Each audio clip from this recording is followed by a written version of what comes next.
Hey guys, I'm J-Mac. This is Raid Shadow Legends, and we're in the same shirt I had yesterday because I was just lounging around the house in it and I was thinking about it.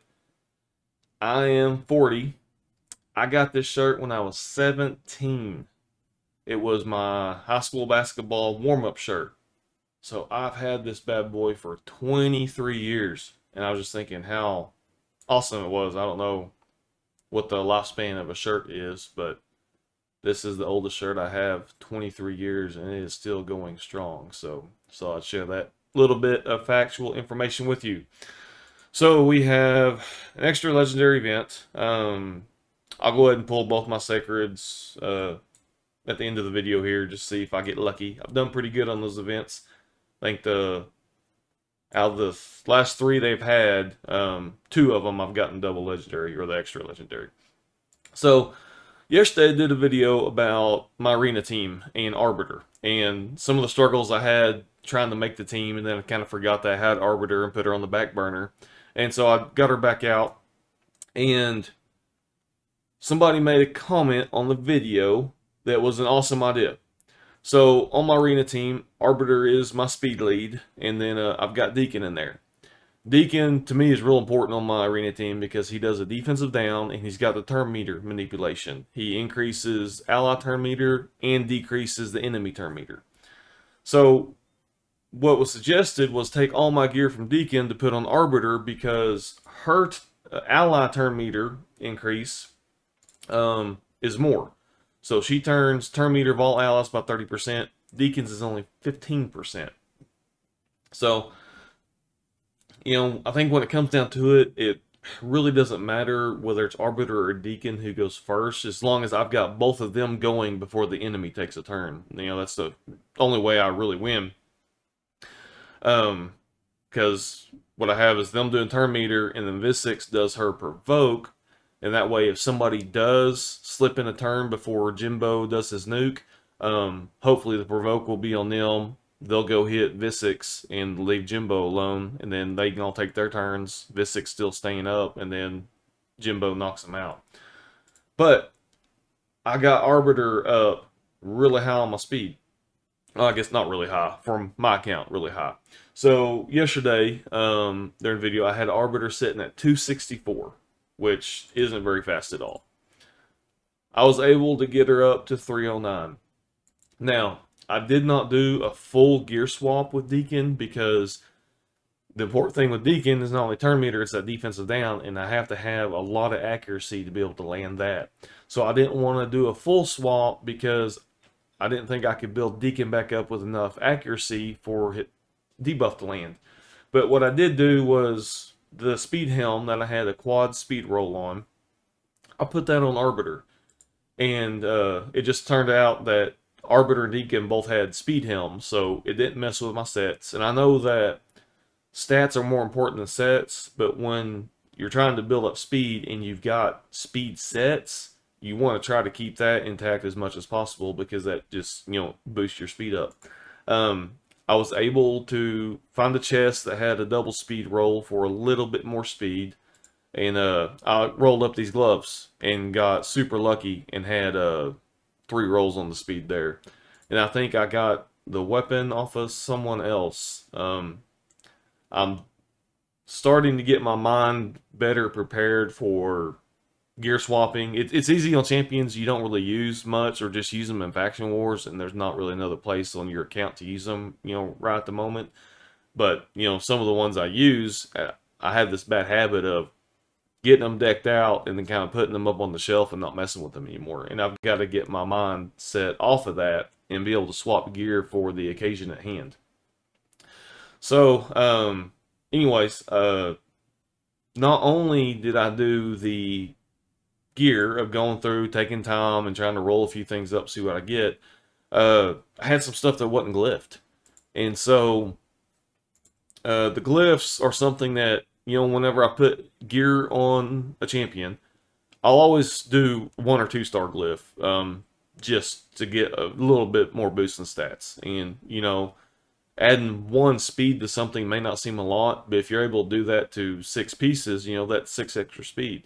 Well, if you're able to get a +3 on 6 extra, that's 18. And so it can really add up. And so I kind of had to ask myself, what's the point of having all these glyphs if I'm not going to use them? But there is one warning on using glyphs, and that is with your missions. So depending on where you're at in the game, get down here, I'll get that in a minute.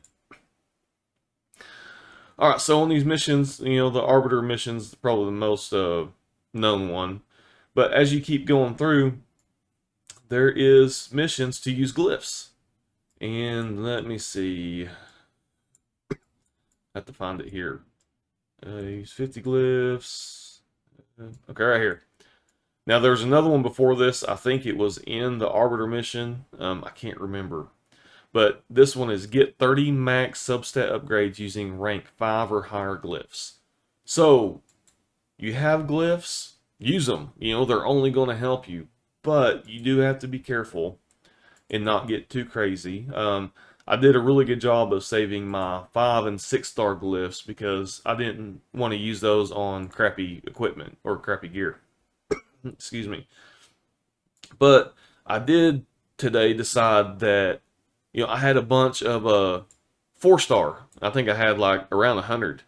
And so I was able to go through on Deacon and Arbiter. And every piece of equipment I had that had a speed substat, I did the 4 stars. Now I'm saving my 5s and 6s for when I get to that part of the mission. But getting a +4 on every piece of gear except the boots was a huge boost.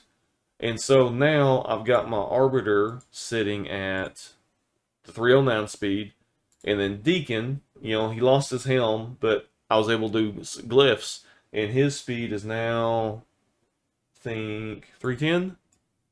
No, it went down. Let me pull him up. 310 was where he was at yesterday. There you are. So, switching out gear to make Arbiter that little bit faster, he only lost 4 speed. I should be able to make that up when I get to the part of the mission of using glyphs, or maybe if I get lucky rolls on something. But only losing 4 speed on him, and my team strategy on Arena still is working the way I want it to. But that was a really great suggestion, and so please, for anybody that watches my videos, I still learn. Maybe not necessarily every single day I play, but I guarantee you, every week I learn something new, whether it's about a champion, the way something works in the game, a boss fight, So I am not too proud to say that I still need help in this game. I feel like I've learned a lot, and I've learned a decent amount from some of the comments that have been made on suggestions for my videos. So thank you guys for commenting. Thank you for subscribing and watching me. But let's quit listening to me talk and let's pull 2 sacreds, see what we can do. All right. Chani? I think that is a new epic for me. She's kind of cool looking. Little weird Shadowkin. Tiger head. What can she do? Place poison sensitivity on the A1. Places 50% increase accuracy, increase attack on this champion for 2 turns, then attacks an enemy. HP burn for 2 turns if attack is critical. That's decent, I mean, for a single target. Then the A3 AoE, 50% increasing duration of all debuffs. Passive, immune to decreased accuracy. That's kind of interesting. And we have an aura, increases accuracy by 40. So not just, wow, oh my gosh, I want to level her up, but still, it's probably somebody could help you in Faction Wars. Oh, got one more. What can we do? All right, the Epic Letdown Husk, which I only had 2 shards. Wasn't expecting anything anyway. And I only did that because for the next fusion event, I got some Legendary's ready to pop there, so I should be good. Maybe Clan Boss will be lucky to me. But anyways, I just wanted to share my Arbiter rebuild after I kind of rediscovered her, and kind of remind everybody to, use your glyphs, but definitely be on the lookout for those missions. You don't want to use all your 5-star glyphs and then come to that mission and then have to wait weeks or months to get more, because those are hard missions of getting max. You burn through a lot of glyphs. And I remember when I did the first one there in the Arbiter mission, I'm pretty sure it was Arbiter, it may be that next one. Uh, I think I only had just maybe, 5 or 6 glyphs left that were 5-star from everything I had. So you can burn through them in a hurry. But anyways, thank you guys for watching. Hope this helps somebody. Let me know in the comments about glyphs. How do you use them? Do you just save them, hoard them? Do you wait until you have that perfect piece of gear that you got 4 rolls on before you use one? So let me know what you do. Anyways, thank you guys. Hope you all have a very blessed day, and we'll see you next time. Bye.